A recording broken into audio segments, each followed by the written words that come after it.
Hello, good evening, everyone. Welcome to Founders Live Seattle. My name is Amelia Marquis, and I'm joined by the infamous Dan Savage. Thank you for being here with me tonight. Well, hello, Amelia. How are you? I'm doing great. I got my second COVID shot. I'm ready for the June parties. We have a great lineup tonight. Hard to complain. Yes, welcome to the second shot phase for all of us. And welcome everyone to Founders Live Seattle. Yes, if you are new this month, shout it out. We have some really fun ways to interact with you. Go ahead and drop your comments into the YouTube chat. We can pull them up onto our video here so we can shout you out.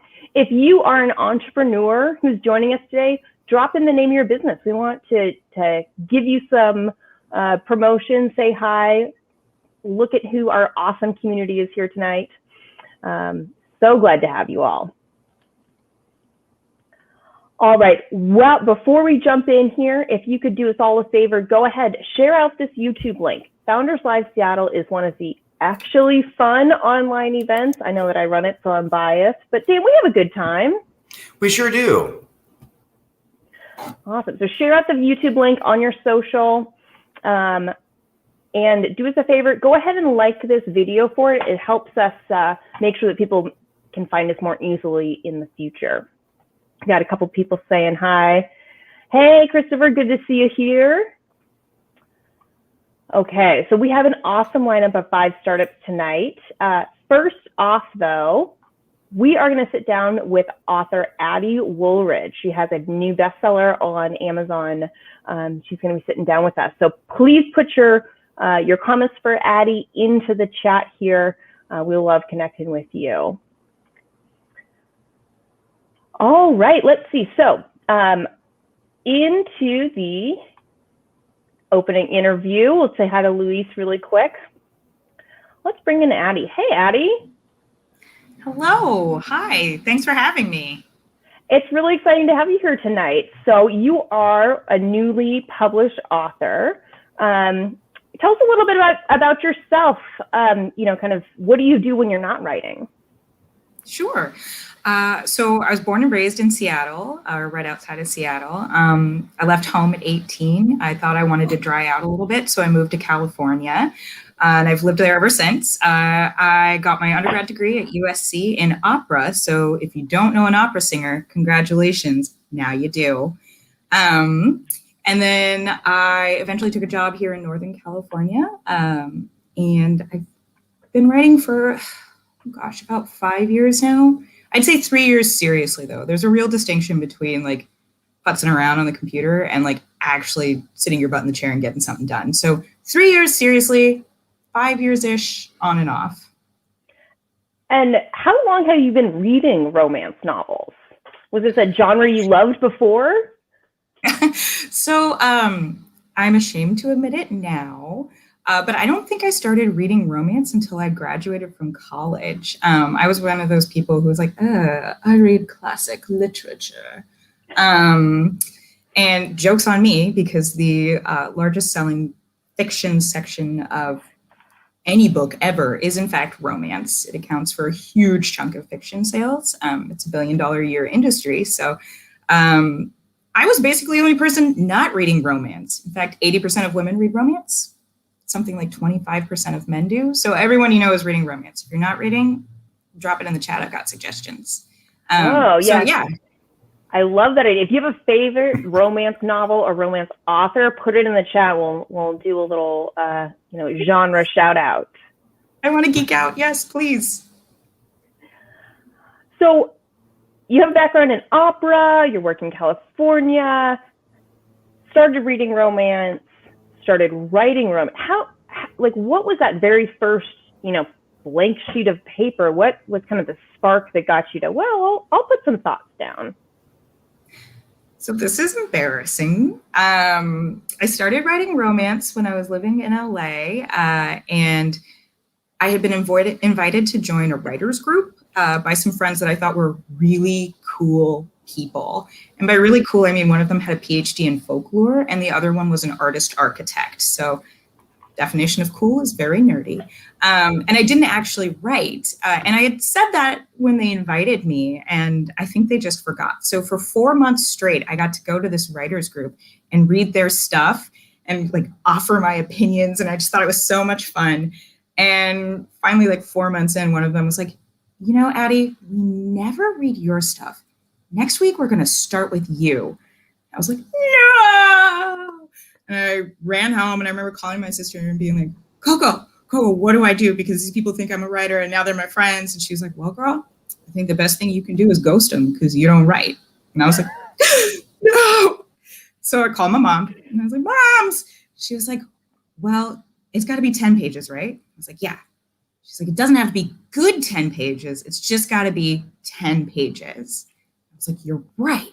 Good idea. I'm just going to bang out some crap. It's going to be great. I'll double space it, Times New Roman, like 12, biggest font possible. I'm going to get away with this. And I did. And of course, I sent it to my sister, who like didn't read it for like a month. And by then, you know, the group had already read it and said, you know, this is actually pretty good. I'd like to read the rest of this. It's like, yeah. I got out of this. I'll write another 10 pages in 4 months when I get caught again.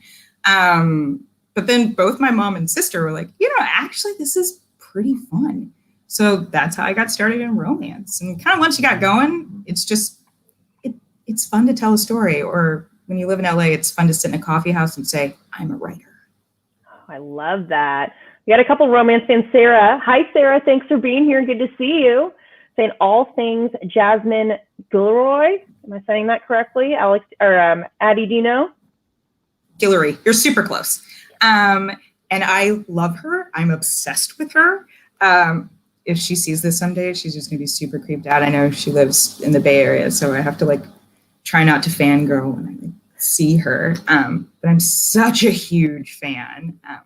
Highly recommend if you haven't read her and you're looking to start in romance. The Wedding Date is kind of her big first hit, but I actually think the second in the series is even cuter. So. I love it. Well, you heard me give a little slip there about your secret, your Clark Kent versus your Superman. So Addie Woolridge is a pen name. How did you pick that you wanted a pen name, and how did you land on Addie Woolridge? Yeah. Oh man, this could be like the longest answer ever.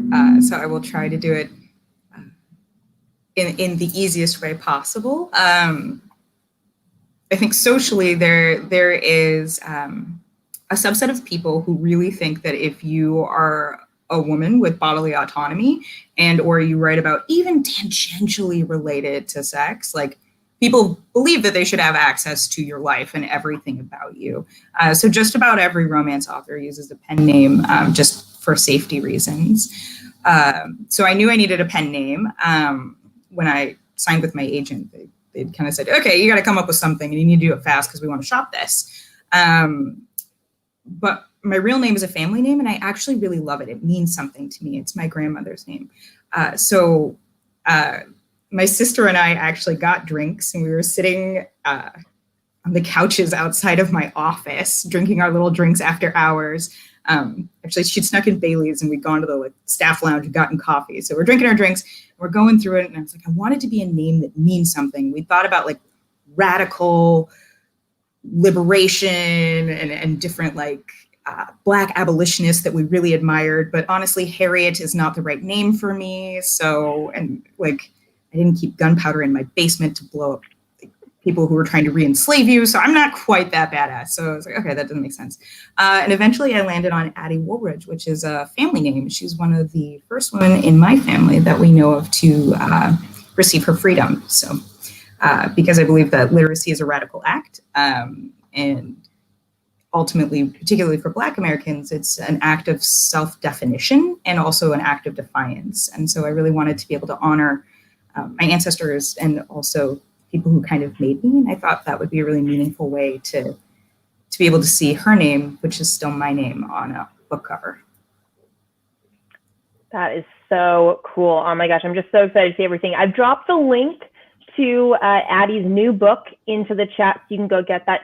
So you obviously wrote a fantastic book. It's been published. It's been picked up by Amazon. It doesn't actually launch until June 1st, but it's already a bestseller. How did you get, how did you get from, I got to make up 10 pages to let me shop a series to Amazon? Sure. A lot of staring at the bank page and kind of banging it out. And eventually I decided, I think as all entrepreneurs kind of do, that you got to start to take yourself seriously. No one is going to pluck you from obscurity and believe in you long before you believe in yourself. So I joined a writers sort of guild, the Romance Writers of America. I'm no longer a member, but at the time, they were kind of the preeminent romance writing society. And that's where you really go if you're serious and you want to learn something and you want an agent. So I joined them. And then I went to a big, it's almost like not unlike this, actually, a big kind of pitching competition. And it's speed pitching. And you just sit down with a bunch of different agents who are looking for something new. And I remember I was wearing a romper and I was terrified when I sat down across from my now agent. And I remember looking at her and being like, hello, I'm wearing an adult onesie. But she still signed me. Thanks, Nalini. So yeah, I started to take myself seriously, and then I joined a group of people who also took themselves seriously. Pitched. She went through and kind of read your book, and agents are funny because they are both responsible for making you feel like you can do anything, because writers are kind of fragile. And if we took all the hits and read all the reviews, we'd just weep all the time. We wouldn't actually write anything. So their job is to give you criticism, but then also tell you that everyone else doesn't know what they're talking about. They're all wrong. You're great, but also change everything about your book if you want to sell it. So ultimately, my agent kind of helped me shape the book a little bit more. And then she took it to market. And I don't know who all she pitched. I actually specifically asked her not to tell me because I didn't want to hold a grudge or secretly seethe knowing somebody rejected my manuscript. Which, if there are any writers in the audience, you don't want an editor who doesn't like your stuff. You would rather they reject you. Just put that out there. So I got really lucky in that Montlake Romance wanted my book. My editor, Maria Gomez, really loved it, and she was a big champion of it. So eventually we kind of settled on a 2-book starter series. So The Checklist and then The Bounce Back, which comes out in October. And from there, I think while writing is a solitary activity, publishing is not. You really want people in your corner who know and love your work and are willing to go to the mat for you, because at the end of the day, how much energy your publisher puts into your book is how well it's going to do. And I got really lucky that Maria loved my stuff. She went to bat for me. She was excited about it. And so I ended up being part of their editor's pick group, which is the month before a book comes out, they can release it to, I think it's anybody with a Prime membership or a Kindle, or you might have to have a Kindle and a Prime, I can't remember. And you can get a sneak peek at books. So she nominated it for that. She went to bat for me, all the books that all of the different Amazon publishing arms are putting out. Mine was the one that got picked. And so that's how I was able to hit a bestseller chart before the book actually formally comes out. That is fantastic. I love it. So again, we are talking about The Checklist. We're here with Addie Woolridge. If you guys are just joining us, we have a few people saying, hi, Jessica, good to see you here. Even if you're a little bit late, it's okay. Dan Savage is in the house. We got Story Fruition, Uplift Group. Hello from Seattle. Really excited to have everyone here. I do want to give us a chance to dig into some of the audience questions. I see that there's already some being populated there. But Addie, I realize we've been talking all about your book. What's it really about? What's the kind of character list or the spin on it? It's set in Seattle, right? It is. As I mentioned, Seattle is my hometown, so this is a little bit of a love letter to the kind of quirky community and people that raised me. It's a modern rom-com, multicultural story, and it follows the exploits of Dylan Delacroix, who has moved away from Seattle and the artsy family that raised her. And she's built what she believes is this really great life as a corporate consultant in Texas, far, far away from her family's chaos. But when she accidentally upstages temperamental, shall we say, boss, she receives the work assignment from hell and is sent back to try and revive a tech company that is floundering. And not only does she need to revive them, but she is being asked to stay with her bohemian family, who is in a long-standing feud with their neighbors. So it's a sort of humorous re-envisioning of the Hatfields versus the McCoys. And while she's trying to get her work life under control, get her family under control, revive some friendships she's not really cared for since she left, she makes the mistake of falling for the neighbor's son. I love it. Well, I downloaded it early and I have not gotten past the first chapter, but I'm looking forward to it. It's a good Memorial Day read. I will shout that out for everyone. Dan, I feel like I've been dominating the conversation because I just am so excited about this book. But I know that, are you a romance novelist reader? Have you ever read one? Are you one of the 1-4 men who reads romance novels? Oh, I have read probably more than my fair share. If the percentage is 25%, I've read more than my fair share of romance novels in my time. So this is very interesting, as well as the cityscapes that you've chosen to write about. So I'm a man from the South and transplanted to Seattle. So this does sound interesting to me. That's awesome. Well, I mean, let's pull in a couple of these questions here. Let's see. So Melissa was saying, to the story fruition, hey, Melissa, as an inspiring author, what tips can you offer to get through ebbs when you want flow? And where can I get an adult onesie? Well, if you just want the kind with the like proper zipper, I'm sure you can get that on Amazon or at the Goodwill because Halloween. Otherwise, rompers are kind of like more complicated overalls. I can't say that I recommend them, frankly. But that's said as a person who actually genuinely, truly loves overalls, which I don't think you're supposed to say out loud anymore. But I'm such a Seattle child of the 90s that like you can pry my overalls and my Doc Martens out of my cold, dead hands. I don't care. Judge me. And they're not the cute overalls either. They're not tailored. They're definitely awful. Anyway, I digress.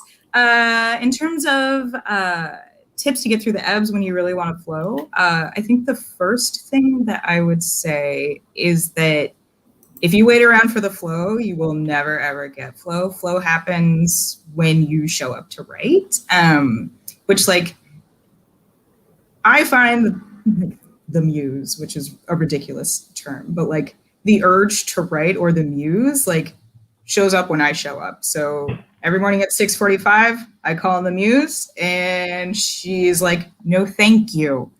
And then I'm like, okay, cool. And so one of the things that I do is I set a timer for 5 minutes and I just ask myself to write for 5 minutes. It doesn't matter if it's garbage. I don't judge it. I just know that I can go back and edit it later. And if the timer goes off after 5 minutes and I don't want to write anymore, I take a 5-minute break, try it again. And there are some mornings that I will do this over and over and over, writing in 5-minute bursts. And then there are some mornings that once you get going, you just kind of get going. So my tip would be use a timer. I love that. I'm getting flashes of the Pomodoro method. It's like a baby Pomodoro. I love it. All right. Louise is asking, describe your inner critic. If you got over it, how did you do it? And if not, what do you struggle with? I don't know that you get over your inner critic. You more just kind of make peace with them. And by peace, I mean you stick them in a corner and you're like, hey, you can be mean to me after I'm done. I think I don't know a writer in the world who doesn't struggle with self-doubt. My book is out and it's fairly popular. And I'm like, what if it's secretly trash? What if all of these people have lied? What if I never write another good word again? So I don't know that there is a career milestone that you hit where you stop feeling like you might be trash. I also think a huge part of it is imposter syndrome too. Who am I to tell this story? Like, I haven't lived in Seattle in a long time. Should I really be writing about it? if that's you, think of all of the people you know in your work meetings who just clearly should not be talking. Congratulations, you're not them. You're probably qualified. And if you don't know anybody who shouldn't be talking in their work meetings, bad news, you might be that person. So that's a time to reflect. But yeah, the inner critic, I think it changes day to day. Some days it's like every piece that I've ever written is trash. Every word I'm going to write is trash. Is this resonating? The next thing, I'll never write anything good again. I've written the best stuff that I could ever write, and everything else will just be sad. And the only person who will read it is my mother. Hi, Mom. I love you. I know you're watching. That has been, I know your mom too. Hi, Kit. Hi, Kit. So Louise is bringing in some good questions. Do you consider yourself and other solo creators as founders? How do you feel about the business part of your work? Ooh, good question. I do, actually. You have to think of yourself as a business if you're gonna publish. And I don't mean that in like the cold, hard way, but realistically, writing is at the end of the day a business. So if you're gonna sell a book, it's a business. If you're gonna publish a book, even if you independently or self-publish a book, it's a business. There is money involved. You have to know the market. You have to do that market research if you're going to sell. You will run into a zillion, trillion really frustrated writers who are like, I wrote a spy novel, but they're not spying on anything. They're actually just babysitting, but there's no mystery and nobody dies and everybody has a good day. And it's like, well, that book isn't selling because nothing happens. And so that market research is really important. Reading widely is really important. That is what market research is for an author a lot of times. Watching broadly, you can actually write off Netflix on your taxes. Congratulations. I only recently learned that. So also thank you to my accountant. But yeah, so you really do. There is accounting software. There's this sort of promotion of your book. People have to know that you exist in order to buy your book. So ultimately, you really do have to think of yourself as a business of one. And I think it's really easy as a writer to actually get caught up in the kind of business but not business aspect of writing. It's easy to be like, I've sent a tweet and that's important. But ultimately, the writing is the most important thing that you can do. So if you are a writer who's thinking about getting into this professionally, I would say, set aside sacred time for your writing that you never, ever touch. Do not schedule over, never, ever touch it unless it's an emergency. And then the rest of your admin, do that, in your other time on your lunch breaks or whatever. Then you can tweet and feel you've done writerly things. Love that. Just a little bit a day. We have time for a couple more questions here. If anyone wants to drop them in. Melissa is saying, thanks for the 5-minute chunks. Of course. I hope it's helpful. I have one question, just sort of like, what's next? I know, so you're being listed on Amazon. You're part of their first picks. I know that they have a in-house studio. Is that something that is even on the radar? Are you just trying to get book number 2 out the door? What's your kind of like horizon look like? Oh gosh, right now I'm just trying to get book number 2 out the door. I have my things that nobody tells you when you get into writing. The number of edits and rounds of editing that you're going to do if you traditionally publish are astronomical. There's so many, but honestly, you don't want to skip a single one of those because it's what makes your book better. So thank you to all of the copy and line editors in the whole wide world. You're so important. Your work is appreciated. So I actually have, I think, my final round of edits due to my editor on the 27th. So right now I'm kind of like in between doing book promo, I'm kind of heads down. After that, I have a couple more books in manuscript form. So we'll see. I know my agent will take them out on the road and we'll see which publishing house they land with. I have not thought too much about my film rights just yet. I know that I have them. I know that she's working on them. But we'll see, knock on something hollow if they sell or not. Well, we're really looking forward to the next book. It comes out in October. Yes, October, I believe 26th. That is fantastic. Well, thank you so much, Addie, for sharing your insights with us. This has just been so fascinating. I have a couple girlfriends who've been trying to co-opt our normal book club into a romance novel book club, and I've been a little hesitant, but changed my mind. I'm coming around. Do it. Start with Jasmine Guillory. Well, I mean, after you read the checklist. Gosh, I'm not a great salesperson, am I? I'm like, read someone else's book and then read my book. Well, that's fantastic. Well, thank you, Addie. Congratulations. Maybe we'll see you at the after party. If you haven't checked out Kumo Space, everyone, it is the coolest online experience I've had in a long time. So I hope that you stick with us afterwards. And thank you so much for being here. Of course. Thank you for having me. This has been fun. Awesome. Well, check out the checklist on Amazon, and we will maybe see you in the after party. Awesome. Oh, Sarah's just saying pre-order the checklist. Excited to read. Oh, that's great. Dan, I didn't know that you were such a romance novelist going into this. I would have had you don't give me pull too much from your credit. vast knowledge. Don't give me too much credit. Just because I've read more than 25% of the men out there doesn't mean that I'm an expert on this or not. Well, maybe we'll have like a Founders Live book club or something, you know? Oh, we could do a fireside chat with a reading and take turns reading chapters. Oh, I love this. Sarah, you may be in trouble. You're getting roped in. All right. Well, I know that we have a lot more awesome things to get to. Again, if you're just joining us, welcome to Founders Live tonight. Really glad you're hanging out. Share out this YouTube link. Invite your friends. We really want to make sure that we're opening the doors to everyone in the Seattle area and beyond. So share it out. Thanks for being here to Founders Live. If this is your very first Founders Live, put it in the chat. If you have not been here, welcome. We want to recognize our new people who are with us. So really excited to have you here. For those of you who might be here for the first time, Founders Live is really the ultimate entrepreneurial experience. It's a virtual pitch competition. We are starting to think about the future of hybrid and maybe some in-person events. But this pitch online has really been working.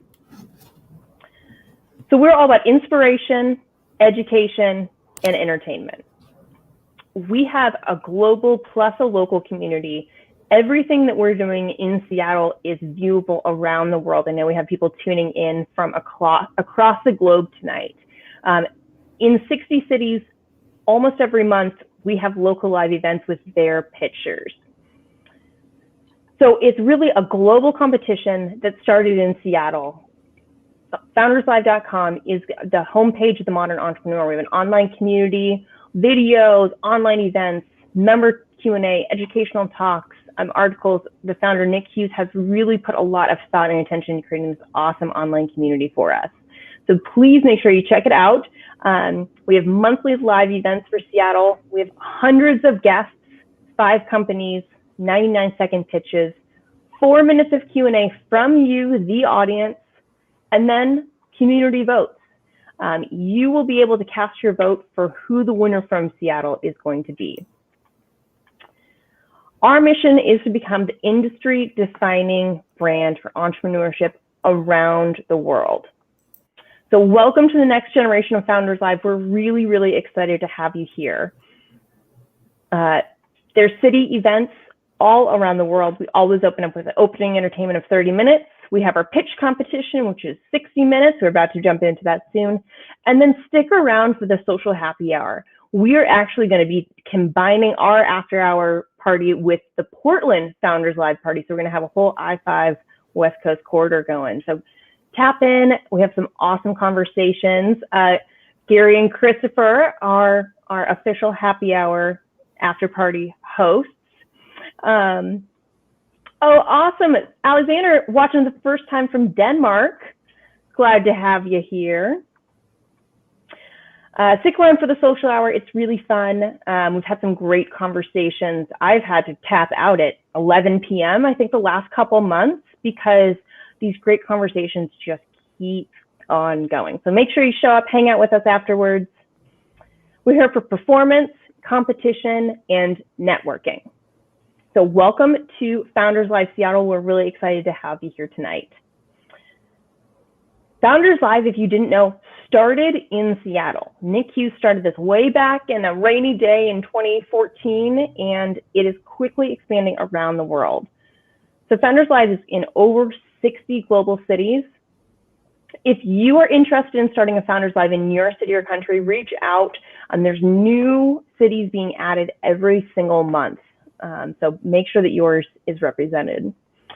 Founders Live is really based on 4 core values. These are what really resonate for me and make me coming back to this awesome community that we've created. So first, respectful authenticity. We include everyone. We believe everyone has an equal opportunity to be successful. At Founders Live, at least in Seattle, we tend to skew towards our female founders being our winners. I don't know why, just saying, our ladies represent. So we're really committed to living out our values in everything that we do. Second, gather around the campfire. We're all storytellers, so find your campfire and entertain, whether that's one of the pitches tonight or in the after party and Kumo space. Connect with the other people telling these engaging stories. And open the door. Open the door for other people.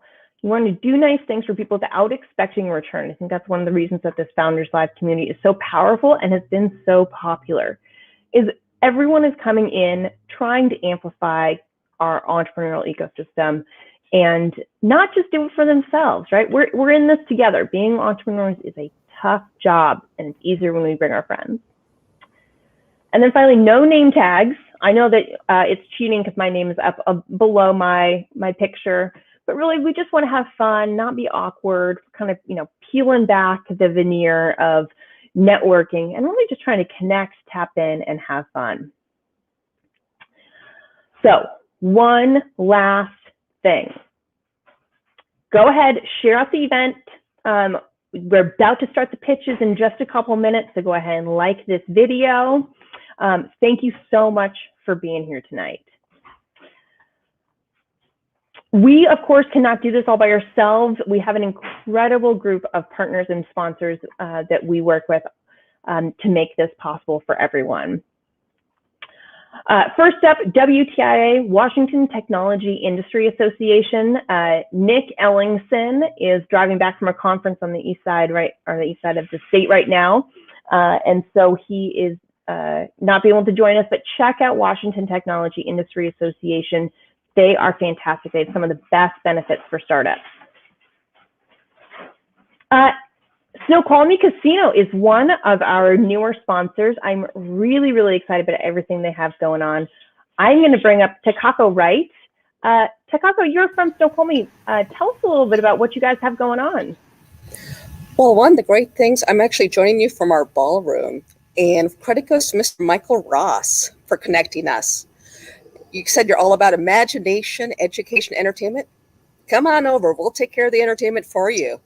As things are loosening up, we have tickets available for Piff the Magic Dragon, Tyler Henry, the Hollywood Medium, and Chris Angel if you want a little bit of magic.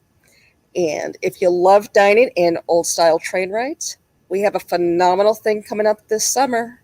Our culinary team has partnered with the Snoqualmie Historical Train Society, and they're going to serve a wonderfully course meal while you're enjoying a leisure train ride. So, imagination, education, come on over. We'll take care of the entertainment. That is fantastic. I'm so excited. I know that I'm going to be spending some summer days up there. Well, thank you for supporting Founders Live Takako. Really excited to have you guys here. Well, thank you very much, and take care. Wonderful. I cannot wait until we have, I'm still planning some sort of Founders Live sleepover at Snoqualmie. Of course, now CFO has been one of the backbones of Founders Live for years. I'm really excited to introduce Bill. Bill, now CFO is such a huge benefit to our entrepreneurs. Can you tell us a little bit what you got going on? Yeah, oh, absolutely. I think actually Addie said something that is really common, and with all founders. She talked about setting aside time to write and not being interrupted. And then on the off hours, you can handle the business side of things and the administrative and do all of those things. And that's really because when you're a founder and you go into business, you're not doing it to do all the administrative and the accounting and all these other things. You want to focus on your business. And that's really what Now CFO lets you do. We can handle the business side of things, the accounting, the finance, whether it's bookkeeping or whether it's CFO, capital raise, all of that business stuff. We can take that off your plate so that you can focus on your business. So I totally echo what she was saying. Set aside time and don't let yourself be interrupted by all the non-important things that come up with emails and text messages that come through. Focus on your business. Let other people handle all that stuff that you don't want to be doing. Well, that sounds great. Check out Now CFO if you have any questions about your numbers or how to do them. They're awesome. Thanks so much for being here, Bill. Yeah, thank you. All right. You, Also, Bernstein is a huge supporter of Founders Live. They are fantastic advisors. Check out Troy. He couldn't be here tonight, but they have been a huge supporter of our entrepreneurs before. We also have to do a huge shout out. Thank you to AWS. All of our presenters are getting $5,000 in Amazon Web Service credits. The winners receive $10,000. This is so valuable for our startups that web hosting gets expensive. So $5,000 just for participating. We're really grateful to them.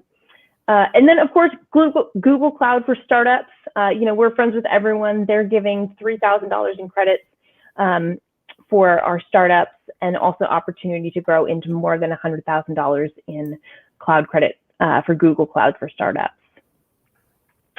And then last but not least, the incredible Melissa Reeves. Melissa works with each and every one of our founders to get their 99-second pitch down.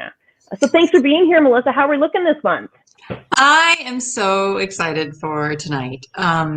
Yeah, I do. I pitch coach. I help these founders find the narrative. So remember, they only have 99 seconds to tell us how they're going to change the world. And so they need to have a narrative so that we understand, like, oh, I get it.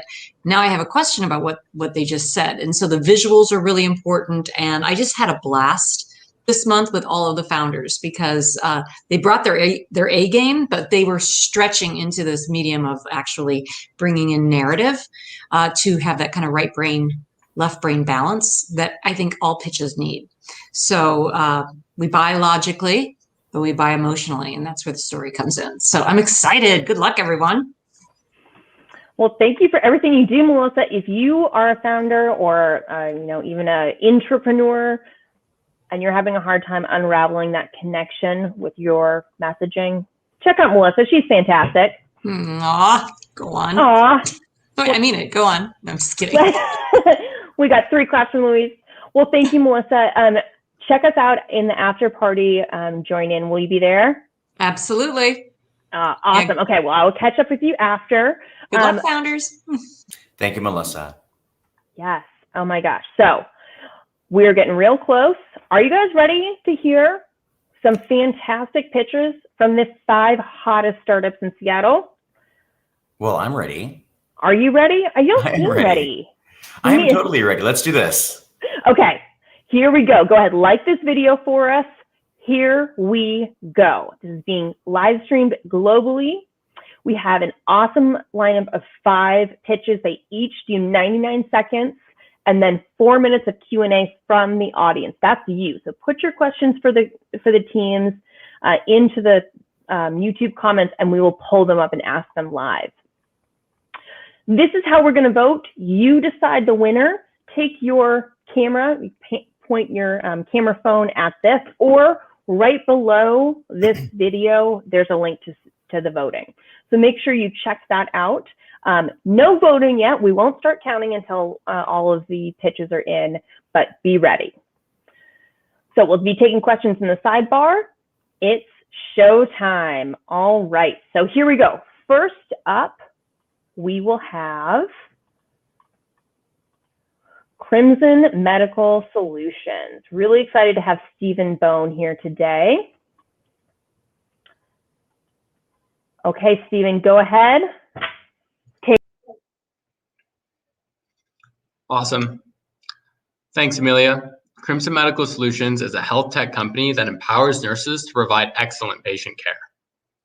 Claire is an ICU nurse dealing with 5 patients in critical condition that all have 10 IV lines to keep them stable. She must provide excellent patient care to each patient while working with limited time. While treating Mason in a rush, she administers the wrong medication, leading to Mason's death. Claire and Mason's family are devastated. This leads to guilt, lawsuits, and the loss of loved ones. This situation is more common than you think. Every year, 28,000 patients die in the US due to medication errors. On top of that, serious harm to a patient happens much more often. This is a serious issue that affects tons of patients and nurses. Medication errors are also extremely costly to hospitals, causing the average hospital $3 million in additional expenses every year. Crimson Medical Solutions has developed the IV Manager, an IV line organization system that reduces medication errors. The IV Manager works into nurses' workflows and provides multiple benefits that help nurses work with IV lines. We provide better line management by grouping, color code, and labeling lines. Other solutions on the market haven't been widely adopted because they add steps into a nurse's workflow and don't provide enough value. An ICU nurse using our product has said, "I love the color coding with multiple small attachments, very streamlined." The IV Manager is patented and doesn't require pre-market approval. We've set up manufacturing and now are working towards setting up distribution. We need investors and a CMO to help us scale up operations, and we'd love to answer any questions that you have.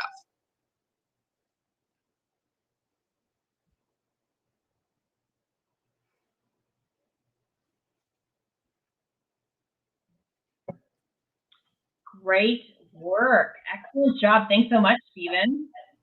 All right, if you have questions, go ahead, drop it into the chat. Let me pull on Dan here.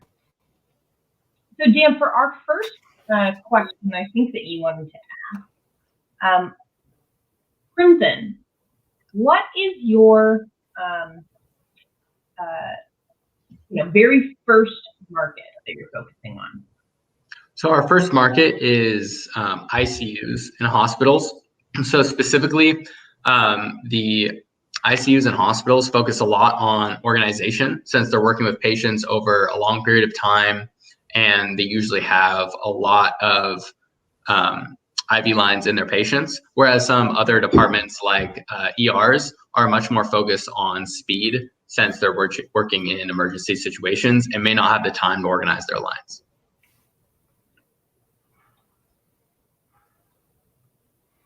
I'll go ahead and ask this next one here from David Wise. What does your patent specifically cover? This is actually really important because of, intellectual property and all that. That stuff. So, what just color coordination or on the lines themselves? So, what does your patent specifically cover? Yeah, our patent, we started with really broad protection, and we didn't have to make too many revisions before it was accepted. So it goes over the broad organization system and various implementation of the features that we've provided. So it comes with organization, the color coding, as well as the labeling. Okay, and a question from Luis. Would you consider using a fractional CMO, or do you already have a full-time person in this position? Also, congratulations for considering marketing at all. That's great. Thanks, Luis.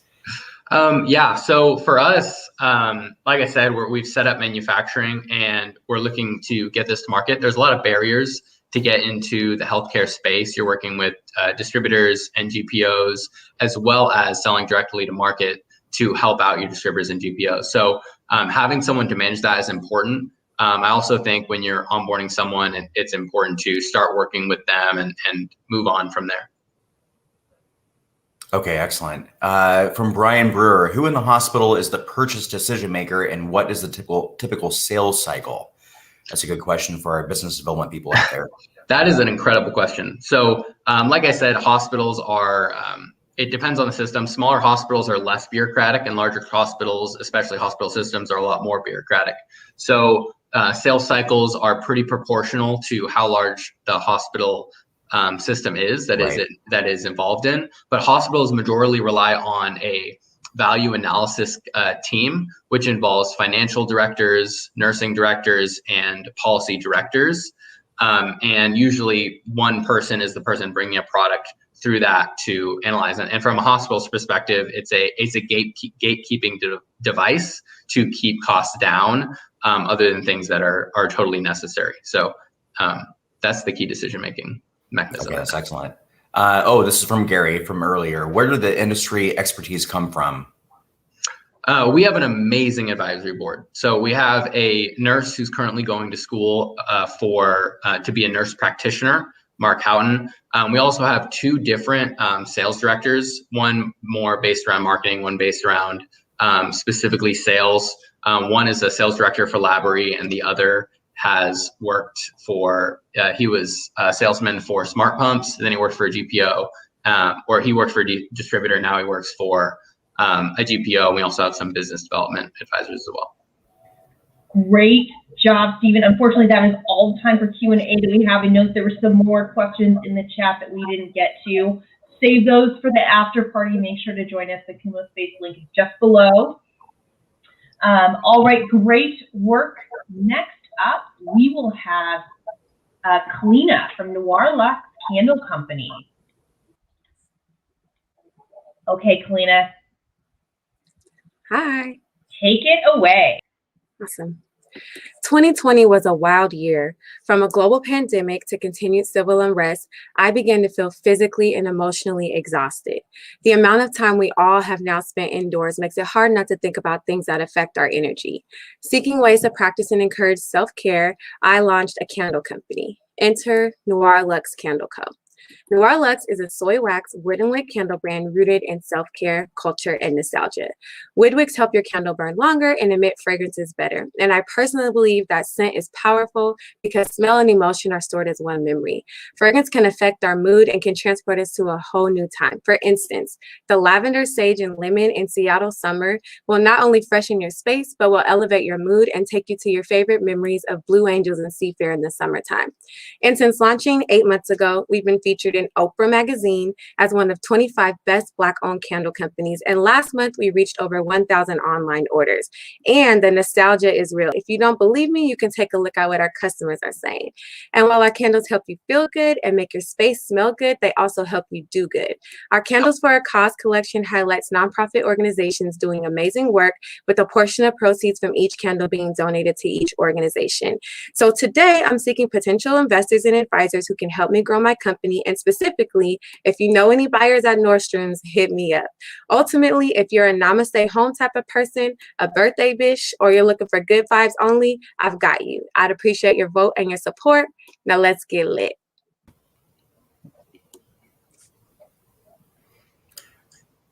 That's amazing, Kalina. Thank you so much for sharing that. And I also personally know that scent, the sense of smell, is one of the greatest, strongest markers for memory and for good vibes. So thank you so much for what you do. Yeah. Yes, absolutely. One of our first questions is, what is your go-to market strategy? You've already been selling, so give us an idea of what it is you're doing to bring this product to market. Yeah, initially it was word of mouth. I launched my own website, but used social media as a heavy marketing tool. And so I have a village of folks in Seattle who have supported me, but now I'm starting to see sales from all across the country. So I use social media heavily, and then also just asking folks to spread the word. So it's been working. Oh, that's amazing. Sarah asks, I'm a huge fan of Noir Luxe candles. Just lit the Let's Get Lit candle on my desk. Oh, thank you, so Sarah. she's selling it right now. Good job, Sarah. Let's see here. Looking for more questions. What's your pricing or your business model? That's a little ambiguous and vague, but go ahead and jump into that question as you like. Yeah, no worries. So I have a few different sizes. I have a 4-ounce candle that retails at $9. I have a 9-ounce candle that retails at $16. And then I have an 11-ounce candle that retails at $20.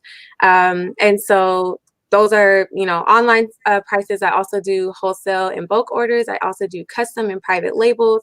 So a lot of my, I have a lot of orders right now coming from organizations that are doing private labels for their auctions, their conferences, different events. And then I'm also getting into virtual candle making classes. So I have my first virtual candle making class next week with the College Success Foundation, which actually sold out. So we'll have about 50 folks on that call making candles together. Oh, that sounds fun. Question from Gary. Are you planning on a physical location or getting into other outlets besides online? Yeah, so currently you can see I'm in my factory, which used to be my dining room. So out of the house right now. I would love to have a brick and mortar at some point. I'd love to have an opportunity for my customers to come in and pick out their own fragrances and make their own candles. And then, of course, as I mentioned, looking for dedicated retailers. I am in a couple of spaces. So Alter in Seattle, and then also Black Coffee Northwest. But again, would love to be in more spaces. Okay, another question, piling on to Gary's question. How would somebody test to try out the scents before they buy? Yeah, so often I have folks that will reach out and ask for samples. And so I'm able to provide samples. I just ask that folks pay for the shipping. And then I do have folks that have asked if they can come by. And so, yes, I do, social distancing, masked up. You can smell my candles through your mask, honestly. But then I also do pop-ups around the city. So Black Coffee Northwest is a place that I'm at once a month. And a lot of customers will come in just to smell fragrances, and then they'll place their orders online. Okay, excellent. Okay, a question from David. Have you thought about looking into a B2B strategy, specifically targeting event companies that are beginning to roll out 2021 events post-COVID shutdowns? I have not thought about that, and I would love to learn more about that. Honestly, my background is in education and nonprofit. So as a small business owner, I'm self-taught and learning everything as I go. Just launched in September, and am looking for, more insight like this. So would definitely be interested in looking into this more. That's fantastic. That's all the time that we have for Kalina today. I know there are more questions in the chat. Again, check us out in the after party. Get those one-on-one questions answered. Congratulations, Kalina. That was fantastic. Thank you. I am looking forward to some of the new lines that you're putting out. All right. Well, next up, we will have Phoebe from Pareto. Oh, you know what? Actually, I just got a message. Phoebe will be with us in just 1 second. We are going to hear from one of our new friends in Biz. Hi, I'm Priyansha Bagaria, co-founder of Invis AI. We are a technology consulting company engaging with early stage and fast growing startups by making cloud AI ML technologies available at affordable cost and a quick turnaround time. So you have a great idea, but you come from a business background. You don't know how to go about your product in terms of technical capabilities, right? And whom to hire, how to start with such a limited resources and time. So there, Invis AI comes in picture as a one-stop shop to cater to all your technical requirements. So you can focus on your selling your product, and we can focus on building your product right.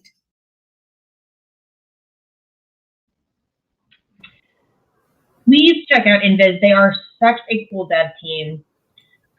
We are going to come back to Phoebe from Pareto. She's having some technical problems. Thank you, everyone, for being with us on this virtual platform. We're going to skip right to Parker from Forage now. Give me just a second to get up and running.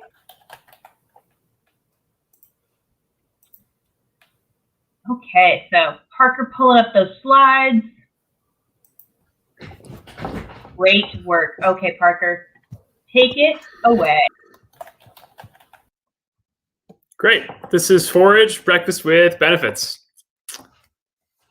These are my parents, John and Judy, and like most of us, they suffer from common ailments. My father suffers from arthritis and some back pain, and my mom suffers from stress and neck pain. And unfortunately, the reality is that they really are sort of a commonality amongst all of us. And there's really kind of one underlying cause to a lot of the common ailments that most of us face today. That's chronic inflammation. So this is a pretty striking stat. Chronic inflammation also is an underlying cause for the top 6 leading causes of death. And the reality is that it's a huge issue in the United States. It's a $103 billion issue. Now, thankfully, there's actually something that we can go forage for that actually addresses chronic inflammation pretty seamlessly. And that is a type of mushroom. Let me explain. Most people think that there are really 2 types of mushrooms: culinary mushrooms that you'd put maybe on your pizza or on your steak, and psychedelic mushrooms that maybe you'd take if you went to Woodstock or if you're looking to have a good time. The reality here is that there's also a 3rd category of mushrooms referred to as functional mushrooms. And they've been used in Asia for over 2,000 years for all sorts of benefits. And what they're really good at is addressing chronic inflammation in the body. So when you use them over time, they actually reduce that stress and sort of that chronic stress and inflammation that sort of exists in your body and builds up over time. The sad fact is that, unfortunately, all of these things taste like mushrooms, and they aren't always super appealing.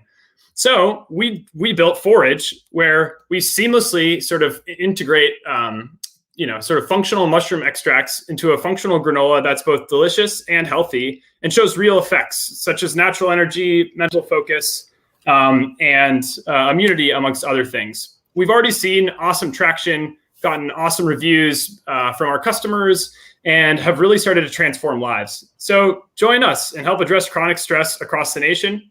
Today, we're here, we're looking for votes, we're looking for funding, and we're looking for a part-time marketing manager. Thanks. Oh, that's amazing, Parker. Thanks so much for that. I'm not seeing any questions yet about psilocybin in the comment forum, so let's go ahead and jump into the regular questions. Great, that's good. You usually get a couple. Yeah. What's the status of the company? What stage are you in? Yeah. So we're on market. We have a product. We're selling product to our website. We're on Amazon. We're in about 30 stores, but we're still sort of in the lower 5-figure range. So we're at about our pre-seed range. Okay, excellent. Next, who is your biggest competitor? Yeah, so we sit on shelf against other granola companies, but we're really competing against some of these other brands that are coming out with functional mushroom products. But most of them are coffees and teas. So we like to think that we're almost in our own similar segment. But in store, it's definitely granola, and then sort of online, it's sort of some of these other mushroom products. Okay, reading between the lines, I'm just gonna say it for myself. It's interesting that you said that you're not technically competing against other mushroom products. You're competing against coffee and other granola products and tea products. That's pretty interesting. Mm-hmm. Luis asks, does the product taste mushroomy? Yeah, so absolutely not. We use hyper concentrated mushroom extracts, so derives all of the benefit without any of the flavor. And that's a huge pain point really that we're solving, right? So when I found these ingredients, I was trying to give them to my parents and my friends, and nobody wanted them because all of them tasted like mushrooms. And so that's really what we created and really the pain point that we're getting after. Okay, excellent. Okay, next question is, are you planning to cover more meals and snacks, not just the granola? Yeah, definitely, right? We don't want to be a granola company. We really want to be focused on chronic inflammation and leveraging functional mushrooms. So granola is the start. From there, we'd like to expand across the breakfast category and then move into snacks and other meals. And really the applications are endless beyond there. All right, excellent. Next question from David. Have you thought about expanding the existing SKU line, or thought is to stay intentional on granola for the foreseeable future? I think you kind of just answered that question. Mm-hmm. Yeah. Next question. Pull that up if you would, please. One moment. Okay. From Luis. Where do you fit price-wise compared to other options? Yeah, so we sit, we're obviously premiumly priced. So we also do 100% whole food ingredients. We're also the lowest sugar granola on the market of major competitors. And so, in an upscale store, think like a Whole Foods, we're probably sitting about 50 cents above like a Purely Elizabeth. She's pretty premium. So yeah, really at the top of the bracket. Okay, excellent. Next question is regarding your team. Who is all running out your team aside from yourself? Yeah, so I'm really our core full-time member, but we have 3 or 4 other part-time members focused on production, who's my brother, and he has experience in there. We have a product developer who works on flavors and iterations, graphic designer, marketing ops, and then we have a great board advisory, most of which sort of have experience in the CPG realm, and one of which has a large company in the space. Okay, excellent. And also in your slides here, it says you're looking for a part-time marketing manager. So that should be next. Yeah, exactly. All right, thank you so much. All right, thanks, Parker. Noting we did go over the 99 seconds. So when we're, I know I tried to put Dan in there to give you a clue, but just noting we do need to stick to 99 seconds. So audience, please note that. Got it. Sorry about that, Amelia. Well, that's why we practice. We put you up here. No worries. Great pitch. Thanks for joining us, Parker. Thanks. Okay, next up, we are going to have Phoebe from Pareto join us. Really glad that we were able to get the tech figured out. All right, Phoebe, take it away. All right, thank you. So Kim's bootstrapping a coaching business, and every day she's putting on a dozen hats. She's categorizing financials, supporting needy clients, managing the nitty-gritty of social media. She doesn't have time to think about anything, and she barely has enough time to shower. It's overwhelming, but it doesn't have to be this way. Entrepreneurs can now use technology to execute the over 10.8 billion hours spent each year on manual business building tasks. With our company, Pareto, we are essentially an on-demand API delivering the human team that Kim desperately needs. With an immediate project manager assigned to Kim, she's able to say, I need more clients, can you get me more leads? And absolutely, Pareto's off and running. Under the hood, Kim's project manager launches software automation to scrape the professional networks like LinkedIn to get the emails that Kim needs right now. We have 126 active customers generating $22K in monthly revenue, which has allowed me to drop out of my computer science degree at Stanford and raise $600K in funding. We'd love your help as we prepare for our seed raise. Give Pareto Beta a try by signing up on our website at hellopareto.com. If you have any founder friends who could be delegating more work, please give us a referral. And finally, we would love introductions to more founder communities to offer Pareto as a perk too. I'll leave you with the Pareto principle that helped Kim. The 80-20 rule states that 20% of the effort delivers 80% of the results. Make sure you're working on the projects that matter most. Thank you for listening, and we hope to have your vote. Oh, excellent. Thank you so much. That's wonderful. What is your go-to market strategy? So we're actually reaching out to a bunch of venture communities as our distribution channel. And from there, we do a lot of outreach to entrepreneurs. And I sit in pitch meetings like this. Oh, excellent. So this question is actually mine, and I took the time to type it out. So which principles of Pareto are you using?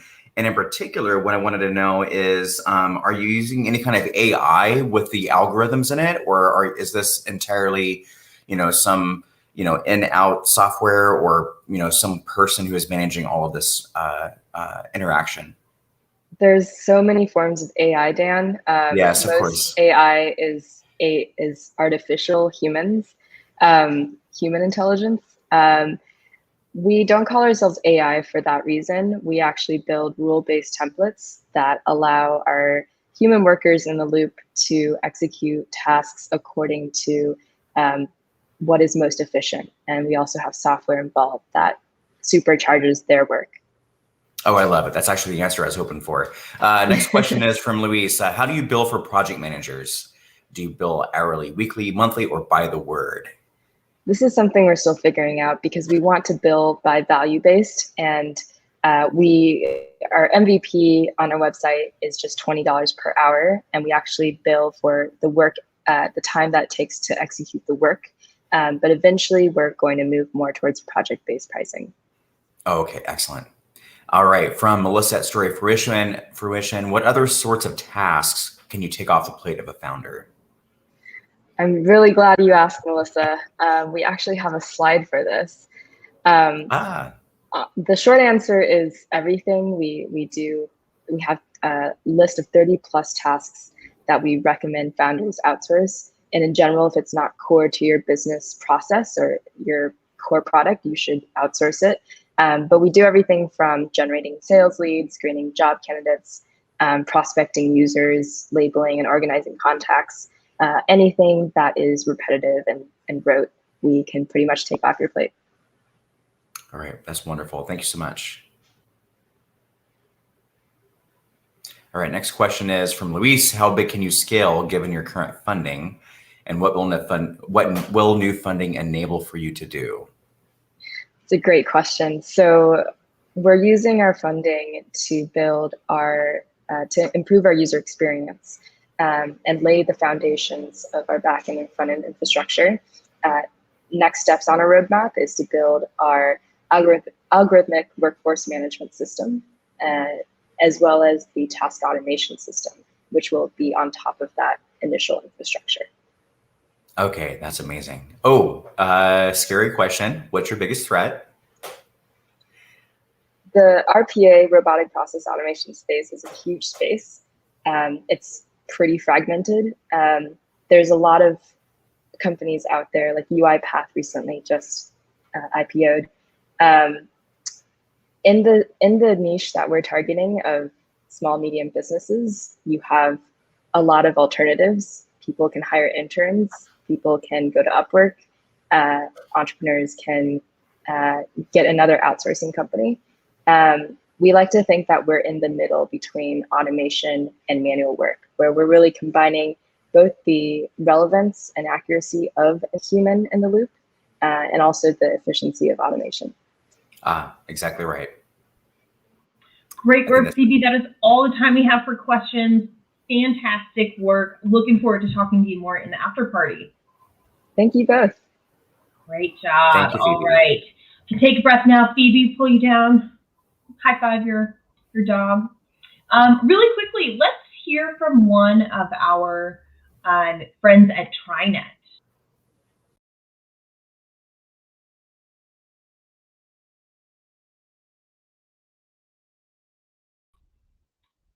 I just realized that the sound was not working on that. I'm sorry. We're going to come back to that in just a second.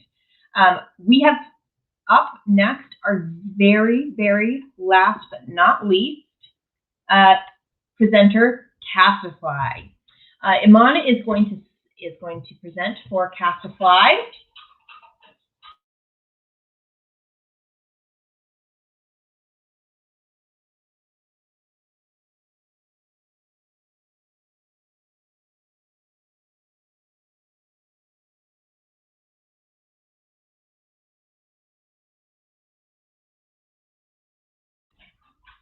Okay.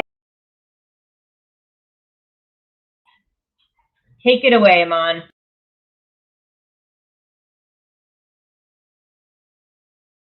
You are muted.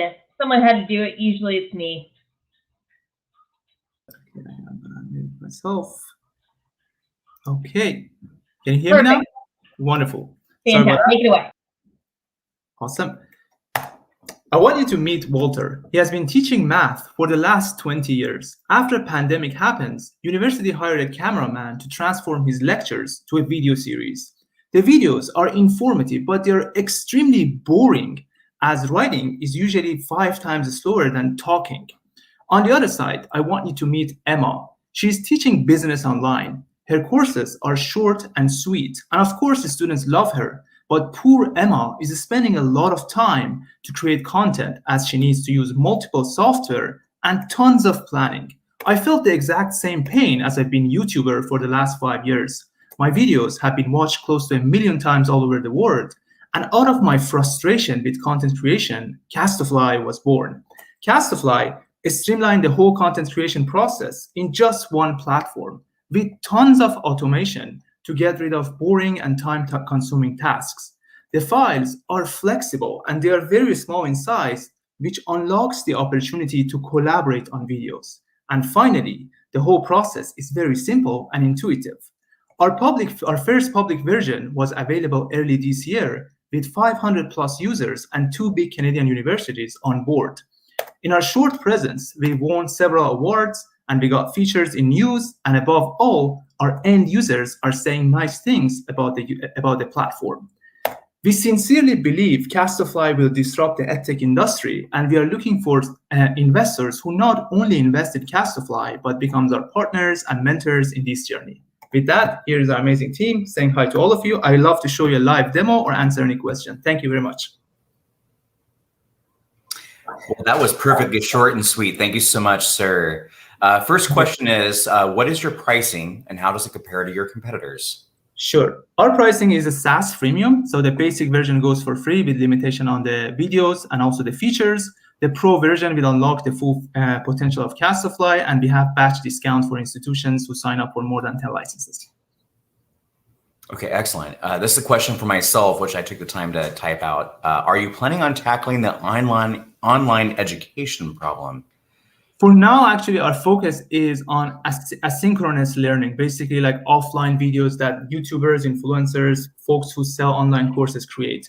But down the road, we will also address online content creation. We are actually, because our file formats are very small and easy to change, we are actually thinking to integrate with collaboration platforms like Team, Slack. So you can basically collaborate with your team members through videos. Okay, excellent. Next question is from Luis. Would you please clarify? I'm not really sure what this product is. Can you clarify what it is? Actually, do you mind if I show a quick demo, like 30 seconds? Yeah, go ahead. Sure. So basically, you have a smart canvas. You have a bunch of tools that most educators use to create content. Let's say I'm just going to create a bunch of arts for you folks. And then you can insert different assets, including like audio, images, GIF.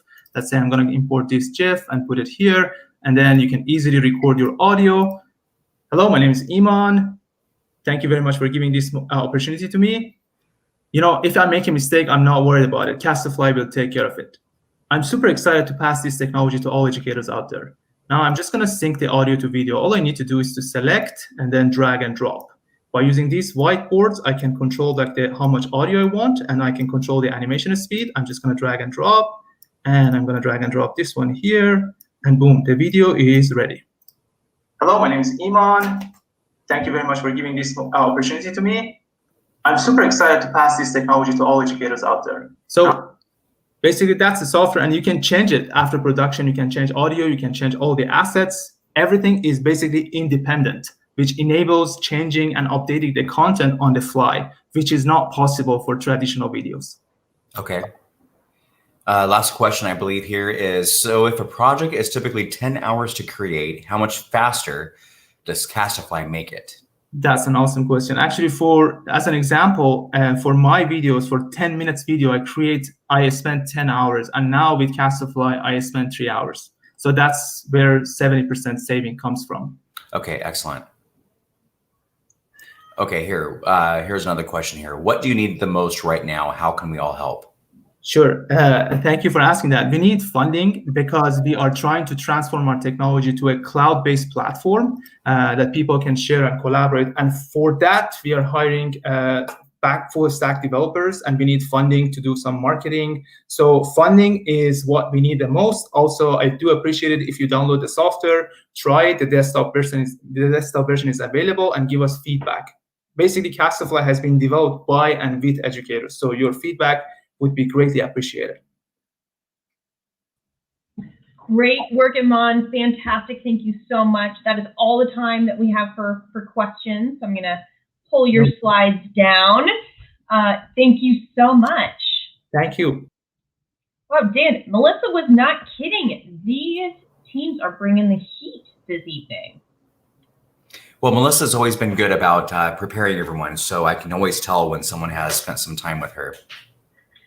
All right, so we have seen all 5 of our pitches. This is the time to vote. You get to decide the winner. Go ahead, point your camera at the QR code, or right below the video, there's a link, voting.founderslive.com. Check that out. We have just a couple minutes, and while we're doing that, we are going to take a quick commercial break. Get those votes in. We'll be back in about 5 minutes with the results.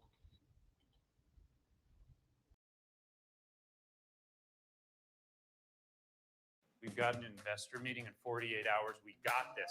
Got to recharge. We're gonna have funds for this. Wait, did I say that out loud? Aggressive for two-of-them. Let's get it. I was gonna say coffee, but yeah, that too. You want a full compliance review, don't you? Gig workers, minimum wage, independent contractors, non-exempt versus exempt, full-time, part-time, vacation, etc. This is just California from 2017. FYI, TriNet can help us think about this whole compliance review thing. I'm going to sign us up. Thanks, team. TriNet, we keep you going so you can keep on growing.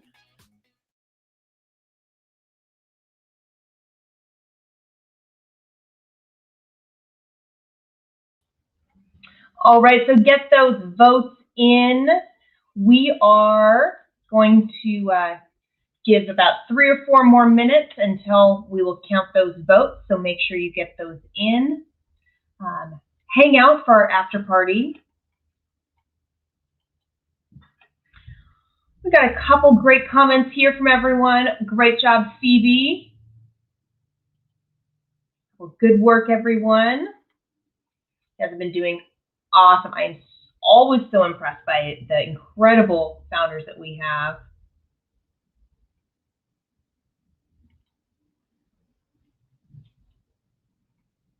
Okay, while you get those votes in, take a second, make sure that you are putting in the right voting, and we'll give everyone just a couple minutes to get their votes in.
Okay, the votes are coming in.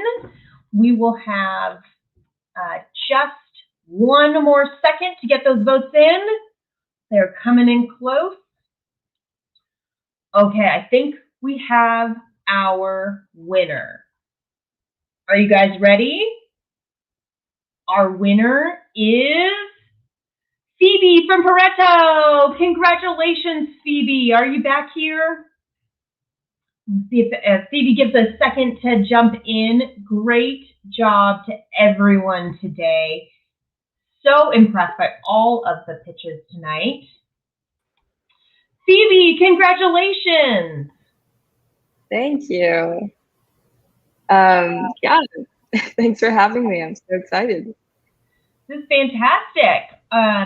So tell us what's your next step for Pareto and how can we help? There's so many steps. On the slide, I mentioned trying us out. Try us out at hellopareto.com if you're curious about what we do. We are preparing for our seed raise in a few months and happy to have casual conversations with any interested investors. Lastly, we're looking for introductions to venture communities. We're already partnered with Y Combinator, On Deck, Techstars. If you have any local communities of entrepreneurs, we'd love introductions to those. So feel free to shoot me an email or connect with me over LinkedIn. Well, great work. Congratulations, Phoebe.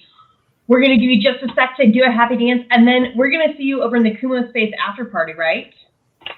I'll be there. Fantastic. I'm putting it in the chat right now. The link is also below. Tonight, like I mentioned, we're going to have a double party. Seattle and Portland are going to all be hanging out. So make sure you meet some new people, share those links, open doors for new friends. If you enjoyed tonight, share the recording with someone else. We had such fantastic pictures. Make sure you check them all out. Congratulations, Phoebe. And thank you so much for joining me, Dan. Yes, absolutely. Good to see you all. And this was fun to be part of the Seattle Founders Live group again. Yeah, so just making sure that you know all of our Founders Live events are recorded. Watch them on YouTube. Stick around for a happy hour. The voting is just below, or we have this cool Kumo Space link. Check it out. Thank you so much for being at Founders Live this evening. We will see you very soon.